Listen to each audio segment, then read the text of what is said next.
누가복음 23장 46절 같이 한번 읽을까요? 나오죠? 네, 같이 읽습니다. 시작. 예수께서 큰 소리로 불러 이르시되 내 아버지, 내 영혼을 내 아버지 손에 부탁하나이다 하고 이 말씀을 하신 후 숨지시니라. 아멘. 2000년 전 오늘이 바로 예수님이 십자가에 달려 죽으신 날입니다. 이 십자가, 아까 우리 찬양 같이 하면서 그런 생각이 들었어요. 예수 십자가, 완전한 지혜, 완전한 사랑, 이렇게 우리가 찬양을 하지 않았습니까? 어떻게 하나님의 예수 그리스도의 십자가가 지혜일 수 있을까? 너무나 어리석어 보이고 너무나 무력하고 그렇게 힘없어 보이는, 실패한 것 같이 보이는 십자가, 그것을 어떻게 지혜라고 하며 그것을 완전하다라고 이야기할까, 찬양하고 있을까? 여러분, 당시의 사람들도 다 예수님이 패배했다고, 실패했다고 그렇게 생각했습니다. 그래서 다 예수님을 떠난 거죠. 예수님이 반드시 이 시대에, 이 어려운 시대에 그 모든 상황들을 뒤집어 엎고 정말 로마의 압제 가운데서 다시 다윗의 시대의 영광을 되찾아올 것이라고 그렇게 기대하고 바랬어요. 그런데 그런 기대가 산산이 부서져 버렸죠. 무너져 버렸죠. 예수님이 그 사람들의, 백성들의 기대에 전혀 부응하지 않으시고 너무나 잠잠히, 그리고 너무나 무기력하게 결박당하시고 또 십자가를 지시게 된 거예요. 그 이전에도 계속해서 그런 어떤 언지를 주신 것도 아니고 계속해서 하시는 말씀이 하나님 나라에 대한 이야기만 하시고 그 회개에 대한 말씀, 그런 이야기만 하시니 점점 오늘 이 날을 앞두고 인기가 시들해졌죠. 그 이전에는 예수님이 가는 곳마다 기적을 일으키시고 병든 자를 치유하시고 귀신을 내어 쫓으시고 그 유대 지도자들 앞에서도 전혀 요즘 말로 쫄지 않고 담대하게 말이죠. 막 선포하고 독사의 자식들아 이러고 야, 저 사람이야말로 대단한 능력이 있다. 우리 이 이스라엘을 다시금 일으켜 세울 정말 훌륭한 지도자다라는 그런 생각들을 했지만 예루살렘에 예수님이 입성하신 후에는 전혀 그런 기적들이 보이질 않는 거예요. 그런데 예수님이 그렇게 십자가를 지신 것이죠. 다 떠나고 그렇게 찬양하던 사람들이 한 사람도 남아있지 않고 다 떠나버렸습니다. 심지어 제자들까지도. 그렇게 예수님이 십자가를 졌어요. 그 십자가가 무슨 완전이고 무슨 지혜인가. 사탄도 아마 자기가 승리했다고 박수치면서 환호했을 거예요. 드디어 이겼다. 왜? 하나님과 예수만 죽으면, 예수가 중보자로 또 예수가 또 이렇게 연결자로 키스톤으로 이 땅에 오셨는데 말이죠. 그러나 예수를 처치해 버렸으니까 하나님과 인간 사이 영원한 골이 이제는 메워질 수가 없잖아요. 사탄의 그 목적이, 그 존재 목적이 바로 하나님과 우리의 영원한 단절이거든요. 끊어놓는 거예요. 분리. 그래서 성공했다고 생각했어요. 그러나 하나님의 방법은 십자가. 그 십자가 위에서 죽은 예수, 그 십자가를 통해서 우리 하나님과 우리 사이가 더 연결이 되어지고 완전하게 연결이 되어질 줄 그 마귀가 어떻게 알았겠습니까? 정말 반전 중에 반전이 일어난 거죠. 하나님이신 예수 그리스도, 그리고 성육신해서 인간의 몸을 입고 이 땅에 오신 예수님, 아담의 씨, 죄인의 씨를 받지 아니하고 성령을 통해서 마리아에게 잉태되어서 이 땅에 나신 무흠, 죄가 없으신 예수님, 그분이 우리 인간의 모든 죄를 다 뒤집어 쓰시고 인간 쪽에서, 그리고 하나님부터 오셔서 하나님과 우리 인간 사이에 깊이 나 있는 골을 메워주신 거예요. 뭘로? 십자가로. 그것이 하나님의 반전의 지혜죠. 하나님의 그러니까 우리가 형용할 수 없는, 언뜻 우리 인간적인 생각으로는 이해가 잘 되지 않는 하나님의 지혜. 그 십자가로 인해서, 예수님이 죽으심으로 인해서 그 마귀의 죽음의 권세를 완전히 그냥 무너뜨려 버린 거예요. 예수의 죽음이 마귀의 죽음 권세를 깨뜨려 버렸어요. 그렇게 될 줄 누가 알았냐고. 이 마귀가 몰랐죠. 오늘 십자가의 그 놀라운 은혜가 바로 거기에 있어요. 자, 이 십자가에 예수님께서 달리셔서, 특별히 십자가상에서 예수님이 아침 9시 제3시라고 그래요. 유대 시간으로는, 성경의 공관복음에 보면 유대력으로 나와 있어서 보시면 제3시에 예수님이 십자가에 달리셨어요. 그리고 예수님이 돌아가신 그 시간이 제9시 그래요. 제9시. 그러면 그 제9시는 그 오후 3시예요. 오후 3시. 유대력하고 이 로마력, 지금 로마 그 시간이 다르죠. 유대 시간은 아침 6시가 0시거든요. 아침 6시가 해 뜨는 시간, 그때부터 시작한다 이거예요. 그 다음에 밤은 제1경, 2경, 3경, 4경 그렇게 했어요. 경이란 성경에 보시면 그렇게 표현되어 있어요. 낮은 시로 표현되어 있고. 우리랑 좀 달라요. 그래서 조금 헷갈릴 수 있는데, 자, 예수님이 그러니까 몇 시간 동안 십자가에 달려 계신 거예요? 네? 6시간. 6시간. 9시부터 6시까지. 6시간을 십자가에 매달려 계셨는데, 그동안에 6시간 동안 예수님이 성경에 보면 딱 7마디를 하세요. 거의 말씀을 안 하신 거죠. 그래서 그 7마디를 보통 우리가 가상, 십자가 위에서의 7마디 말씀, 그래서 가상칠언이라는 그런 표현을 써요. 오늘 그 얘기를 좀 하려고 그래요. 1년에 한 번, 이때 안 하면 아마 1년이 아니라 여러분 몇 년에 한 번씩 아마 듣게 되는 말씀이라는 생각이 들어요. 첫 번째, 예수님께서 이런 말씀을 하세요. 누가복음 23장, 우리가 오늘은 46절 마지막 말씀만 봤는데 34절에 보면 제1언이죠. 아버지 저들을 사하여 주시옵소서. 자기들이 하는 것을 알지 못하나이다. 예수님은 가장 먼저 십자가 위에서 용서의 기도를 드리셨어요.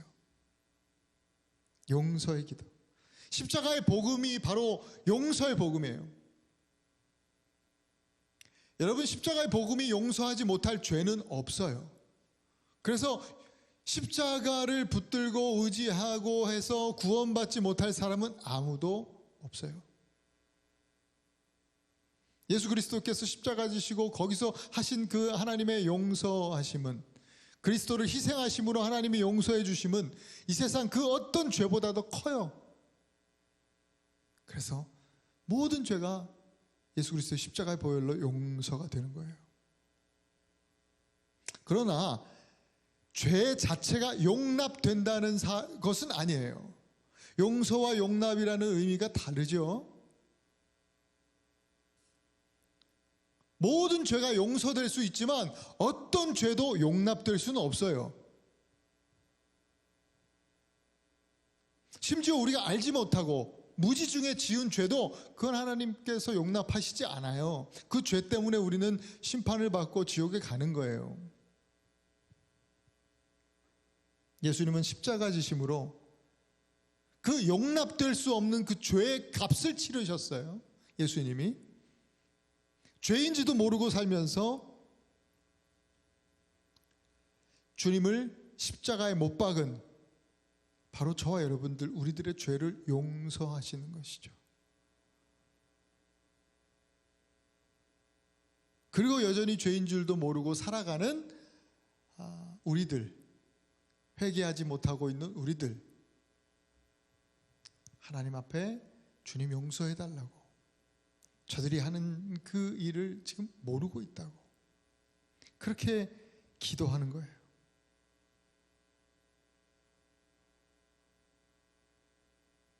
그렇다고 예수님이 이렇게 기도하셨다고 우리 죄가 저절로 용서가 되는 것은 아니죠. 주님이 용서의 길을 여셨어요. 이렇게 기도하셨기에 우리가 회개만 하면 하나님이 용서하세요. 예수님의 이 간구, 용서의 기도를 주님이 응답하시는 것이죠. 오늘 우리가 하나님 앞에 회개하면 여러분이 어떠한 죄를 가지고 하나님 앞에 고한다 할지라도 그 모든 죄악들이 용서되어짐을 믿으시기 바랍니다. 여러분이 생각하지 못하고 내가 깨닫지 못한 죄까지도 하나님, 내가 부지중에 지은 죄까지 하나님 기억나지도 않지만 하나님 용서해 달라고 하나님 앞에 기도할 때 하나님께서 우리를 용서하신다. 여러분, 십자가 복음은 용서의 복음이에요. 용서를 여러분 받는 것으로 우리가 끝나는 것이 복음을 믿는 사람들의 자세는 아니에요. 용서는요, 이게 하나님께서 우리를 용서해 주시고 우리가 용서를 받으면 또 우리는 우리의 삶에서 이 용서를 행할 때 이 용서가 완성된다라고 생각해요. 용서는 그런 거예요. 나만 용서받고 끝나는 게 아니에요.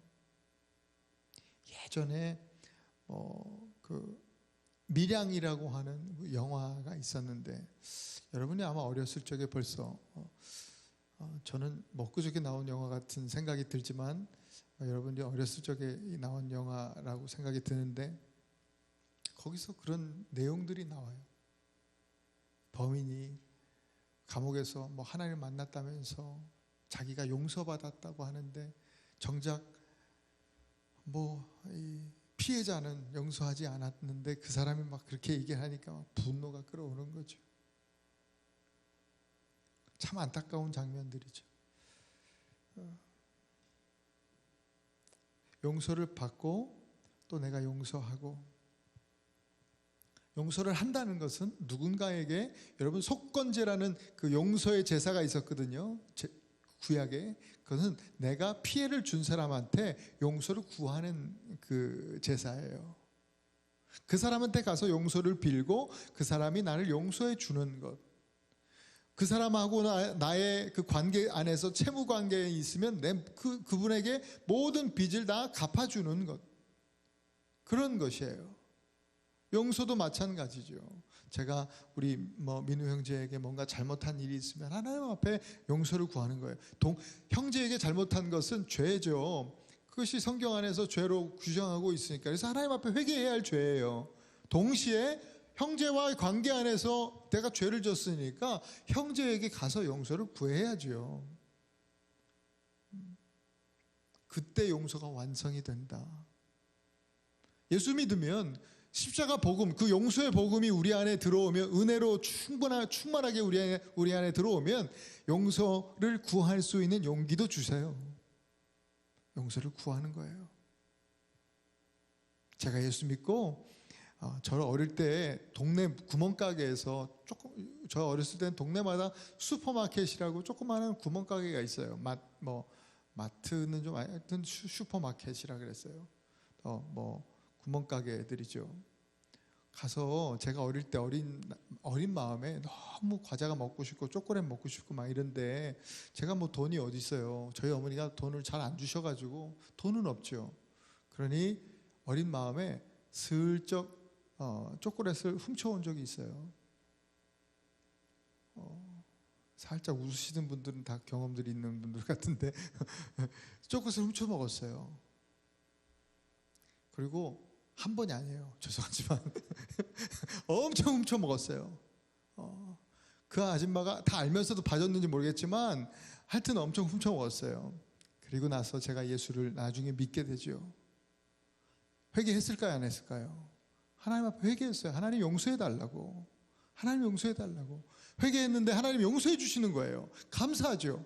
그 다음에 어떤 마음이 들은 줄 아세요? 제가 군대 가 있을 때 그런 마음이 들어서 회개하고 군대 제대하고 나서요, 그 구멍가게를 찾아갔어요. 제대하고 제가 돈을 좀 모아왔거든요. 제대하고 구멍가게부터 먼저 찾아갔어요. 제가 가만 생각해 보니까 그 당시에 200원짜리 초콜릿이에요. 150원짜리 캐러멜, 200원짜리 초콜릿, 그거 제가 훔쳐먹던 그런 거, 비싼 거. 그 당시에 좀 비싼 거였거든요, 그게. 그래서 그거를 계산해 보니까, 아, 지금 그래서 뭐, 한 5천 원 드리면 되겠다. 이런 생각이 들었어요. 그 당시에. 충분히 넉넉히 해서, 몇 개 훔쳐먹었나 계산해 보지 마세요. 그래서 제가 5천 원을 가지고, 1996년도죠. 95년도인가? 95년도. 그래서 가서 5천 원을 가지고 갔는데 주인이 바뀌었네. 없어졌어, 그 아줌마가. 마트 이름도 바뀌었고. 하나님이 어떡합니까? 제가 그 아줌마한테 워낙에 어릴 때 자주 보던 아줌마니까, 아줌마 제가 어릴 때 사실은 이러이러해서 훔쳐먹었어요. 죄송해요. 그래서 이 훔쳐먹은 값을 드릴게요. 이렇게 해서 드리려고 멋있게 준비했는데 어떤 이상한 아저씨가 나오네. 그랬더니 그만두셨대. 딴 데로 이사 가셨대. 그래서 어떻게 해요? 수소문 할 수는 없고 제가 거기까지는 생각을 못하고 그 주에 이제 헌금을 드렸죠. 감사 헌금을 드리고, 하나님 감사합니다. 그래서 어쨌든 그렇게 그런 일들이 있었어요. 한 예로 들었는데, 여러분, 그 용서라고 하는 것은 바로 그런 거예요. 여러분 개인적으로 하나님과의 관계 안에서 그 죄를 지었으면 하나님께 용서를 구하고 용서받으면 되지만, 또 우리는 살아가면서 관계 안에서 참 많은 죄를 범하고 살잖아요. 그런 것들은 용서를 구하고 또 용서해주고 용서를 받고, 그런 것이 참 중요하다. 우리 그것이 기독교 신앙이고 십자가의 복음이다 라고 하는 사실을 오늘 예수님은 우리에게 십자가상 제1원으로 가르쳐 주셔요. 두 번째, 예수님이 제2연이죠. 누가복음 23장 43절. 내가 진실로 너에게 이르노니 오늘 네가 나와 함께 낙원에 있으리라 하셨어요. 낙원이 뭐예요? 하나님 나라잖아요. 하나님 나라를 선포하시는 거예요. 십자가 위에서도 하나님 나라를 선포하셨어요. 누구에게? 양옆에 강도가 달려 있었거든요. 예수님 혼자 십자가 지신 게 아니라 예수님이 양옆에 또 십자가가 있었어요. 그래서 죄수 3명, 사형수 3명이 그때 같이 죽은 거예요. 예수님이 가운데 있었고 양옆에 또 다른 죄수들이 있었죠. 그 강도들에게 예수님께서 하신 말씀이에요. 그 강도들 중 하나죠. 한 사람은요, 십자가에 달려서도 그 고통스러운 상황 속에서도 예수님을 끝까지 조롱해요. 네가 왕이냐? 유대인의 왕이냐? 하나님의 아들이냐? 그럼 우리 좀 구원해 달라.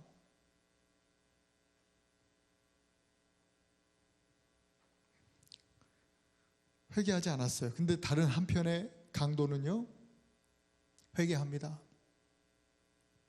당신이 하나님의 아들임을 내가 믿는다. 그러면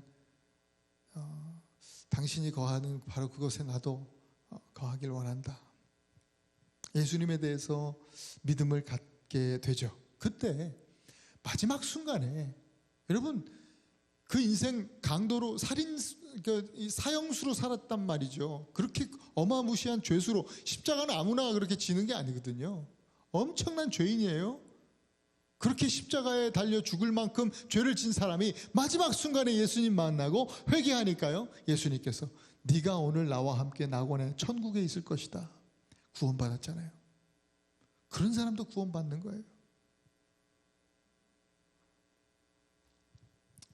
나를 좀 기억해달라고 하니까 예수님께서 말씀하신 그 말씀이죠. 구원에 대한 약속. 예수님만 하실 수 있는 그 약속. 예수님을 따르려면 자기를 부인하고 십자가를 지고 따라야 된다. 예수님 말씀하셨잖아요. 너희들 나를 따르려면 자기를 부인하고 십자가 지고 나를 따라라. 강도라도 겸손하게 십자가 지고 예수님을 따르니까 구원받잖아요. 오늘 저와 여러분 또한 겸손하게 주님 나를 기억해 주시옵소서. 겸손하게 십자가 붙들고 주님 앞에 나아갈 때 여러분, 저와 여러분들의 삶 속에 하나님 나라가 경험되게 될 줄로 믿습니다. 그래서 더 이상 강도로 살지 말고 성도로 사실 수 있길 축복합니다. 강도와 성도는 제가 종종 얘기하지만 이 종이 한 장 차이입니다. 강도 같은 여러분들이 오늘 저녁에 주님의 은혜로, 그 용서의 은혜로, 십자가 복음으로 성도가 될 줄로 믿습니다. 세 번째, 요한복음 19장 26절 27절 말씀인데요, 세 번째 3어는요, 여자여 보소서 아들이니이다. 그리고 동시에 제자에게, 요한으로 추정되는 그 제자에게 보라, 네 어머니라, 너의 어머니다, 그렇게 이야기했습니다. 아들이 십자가에서 죽어가는 모습을 보는 어머니의 마음이 어떨까요? 예수님은 어머니 마리아를 지금 위로하고 계시는 거예요. 아들이 십자가에 달려 있어요. 죽어가고 있어요. 너무나 모욕적으로 수치를 당하면서, 저는 부모가 되어 보니까 그 심정을 조금은 알겠어요. 자식이 밖에서 좀 다치고 들어와도 마음이 되게 아프거든요, 부모 입장은. 그런데 예수님의 어머니 마리아의 그 심정, 그 마음이 어떨까? 예수님은 지금 아들이기도 하지만 또 하나님이시잖아요. 성자 하나님. 그 어머니를 여자여 보소서 하면서 위로하고 있어요. 예수님은요, 지금 이 어머니 마리아뿐만 아니라 이 말씀을 통해서 마리아와 같은 그 슬픔과 아픔과 고통 속에 있는 모든 사람들을 위로하시는 말씀을 주시는 거예요. 예수님은요, 모든 백성들이, 모든 나라 사람들이 그리스도 안에서 복음 안에 거하는 사람들은 다 한 가족이라고 그랬어요. 우리는 주 안에서 예수 안에서 다 한 가족이에요.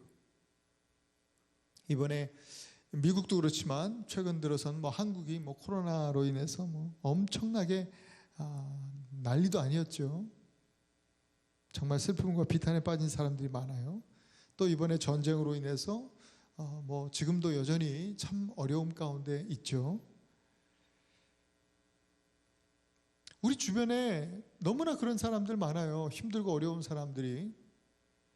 우리는 예수님께서 어머니를 위로하셨듯이, 가족들을 위로하셨듯이, 우리도 오늘 십자가 복음을 받은 우리는 정말 예수님의 위로하심처럼 누군가에게 위로를 주는, 위로가 되는 그런 삶이어야 하겠다. 이 십자가 복음은 우리에게 그것을 가르쳐 주고 계셔요.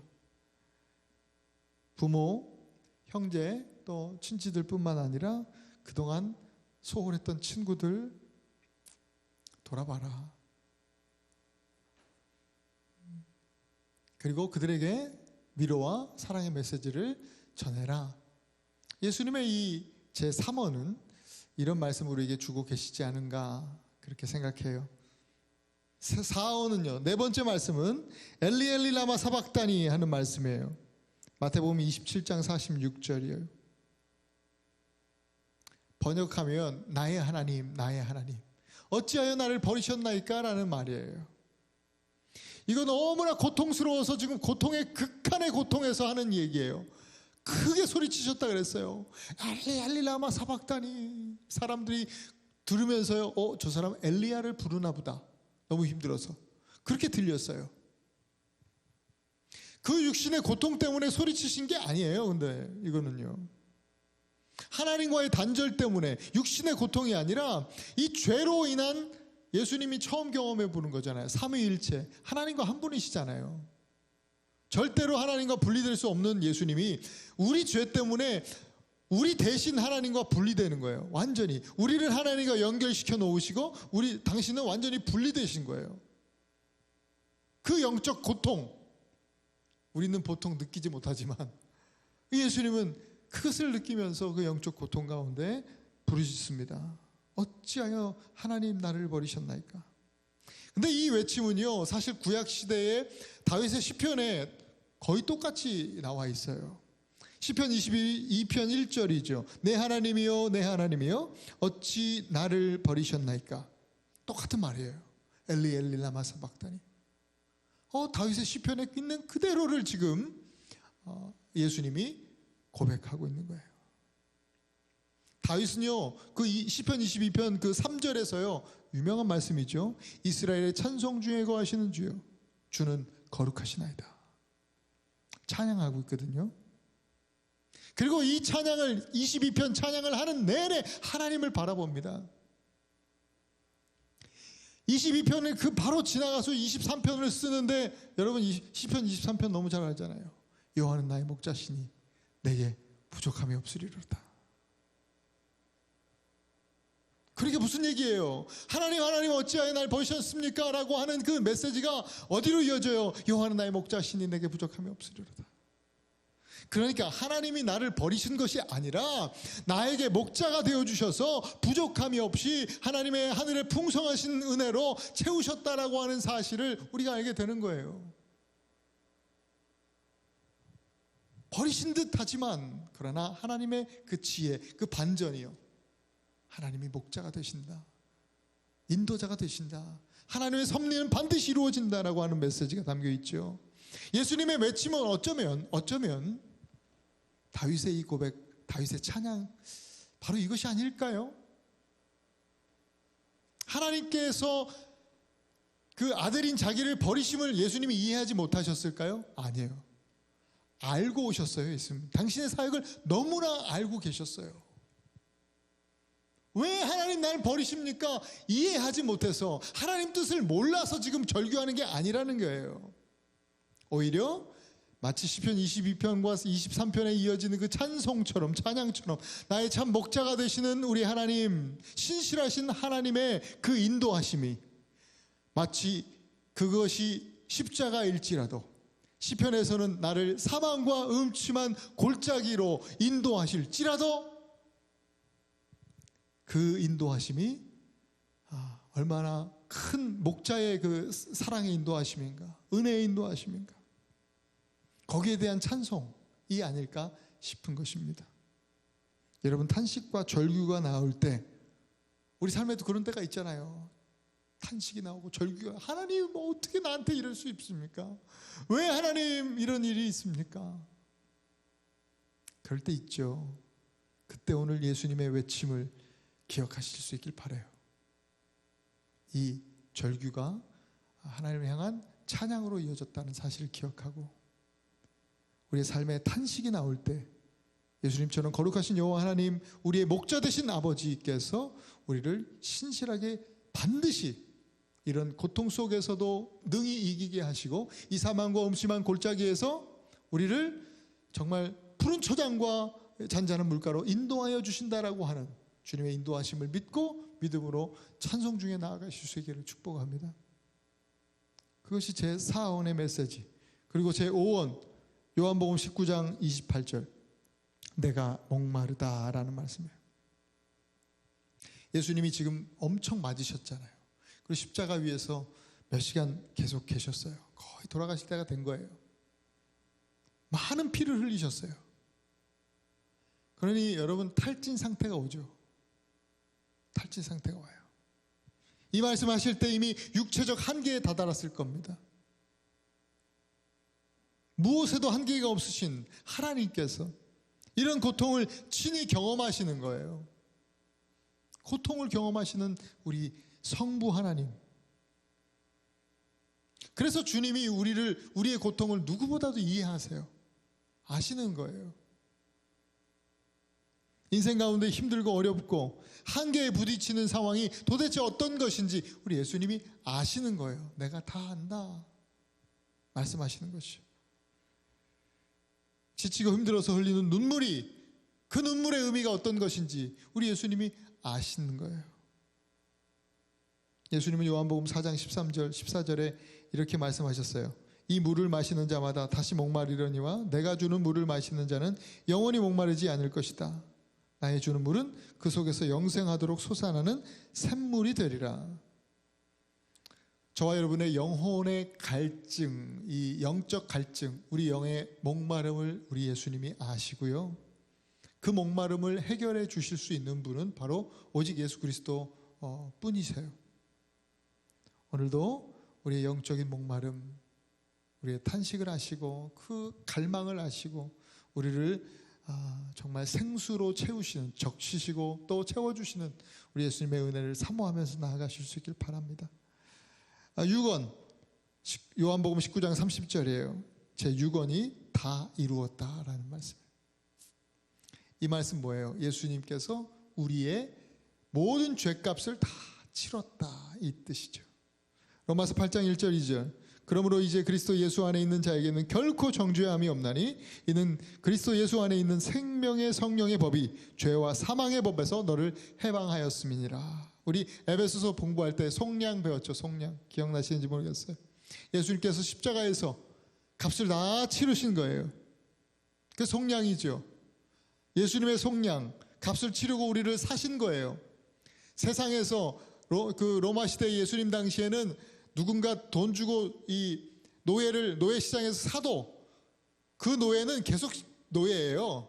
신분의 변화가 없어요. 물론 이렇게 프리 자유케 해주면 모르겠지만 그 노예를 사면 산 사람의 노예인 거예요.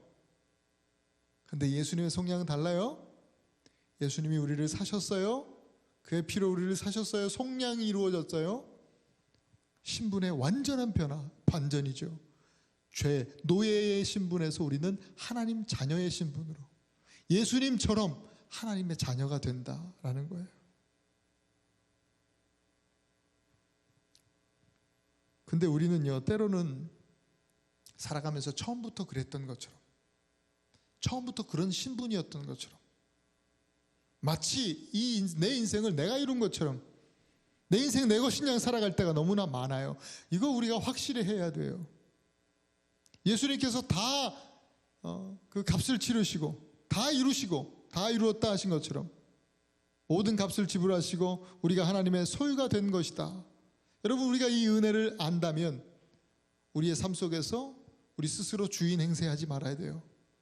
우리 인생은 우리의 것이 아님을 우리는 늘 기억하면서 겸손해야 돼요. 그리고 누구도 나는 사람을, 어떤 사람이라도 나는 내 소유가 아니잖아요. 누구도 정죄할 수 없어요. 우리는 하나님 자녀예요. 또 그리스도 안에서 상대방, 우리 형제 자매들 또한 마찬가지죠. 그것은 나도 누구를 정죄할 수 없음과 동시에 어느 누구도 나를 정죄할 수 없다는 거예요. 그는 마귀 사탄도 마찬가지예요. 천사도 마찬가지예요. 우리를 정죄할 수 없어요. 그것이 예수님께서 다 이루었다라고 하는 복음이에요. 메시지예요. 그러니 복음 안에서 우리는 담대할 수 있고, 담대한 것과 교만한 건 다르죠. 담대하지만 우리가 복음 안에서 겸손해지는 거예요. 왜? 내가 주인 행세하지 않고 이제는 내가 청지기로 사는구나. 하나님의 자녀의 신분으로 하나님 나라, 아버지의 나라를 우리에게 맡겨주신 그 청지기로서 아들의 신분으로 살아가는 그런 삶이죠. 마지막으로 제 7원이죠. 마지막 7원. 오늘 본문 우리가 읽은 것처럼 아버지, 내 영혼을 아버지 손에 부탁하나이다. 그런 말씀이에요. 아버지 손에 부탁하나이다. 여러분, 예수님은요, 아까까지 계속해서 무슨 말씀을 하시냐면 십자가에서 나의 하나님, 나의 하나님. 원래 이전에 십자가 지기식 전에 예수님이 공생에 사역하실 때 하나님을 하나님이라고 불렀어요? 아니죠. 하나님 뭐라고 불러요? 아바. 내 아버지라고 부르셨어요. 근데 십자가에서 나의 하나님, 하나님, 하나님 그렇게 불러요. 왜? 예수님이 지금 우리의 죄를 뒤집어 쓰고 죄인의 신분에서 십자가 지셨기 때문에 그렇게 부르시는 것 같아요. 근데 이제 다 이루고 나서는 다시 뭐예요? 아버지라고 부르세요. 아버지, 아바, 아버지.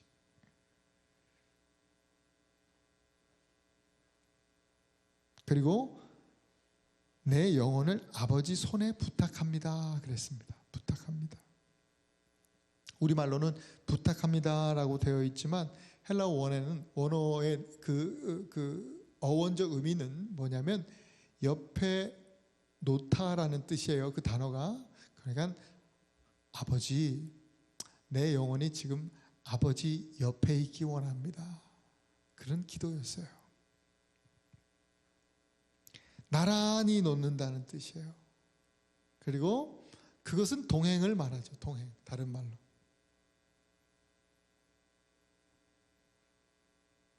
하나님과 동행하는 삶.